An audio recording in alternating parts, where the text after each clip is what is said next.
या जागेवरती दावा केलेला आहे, तर काय सांगायला होतं?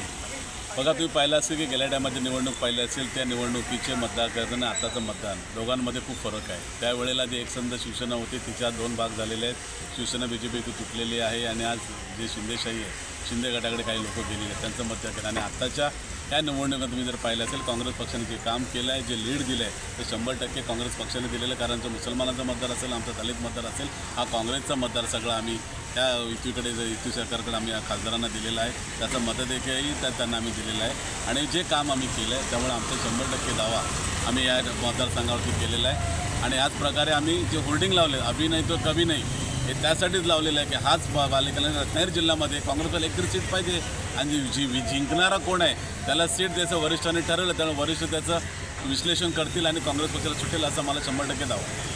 तर तुम्ही इच्छुक आहात काय? मी 100% इच्छुक आहे, कारण गेल्या टायमा थोडक्या मताने गेला मला वेळ कमी भेटला होता आणि गेल्या 5 वर्ष सातत्याने मी या मतदारसंघात सोडलेला नाही आहे आणि त्यामुळे ह्या मतदारसंघामध्ये मी 100% इच्छुक आहे।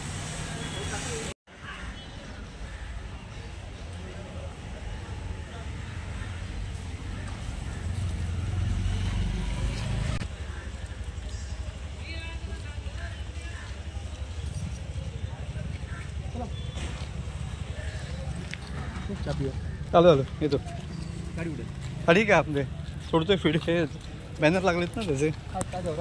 आलो सांगतो आलो आता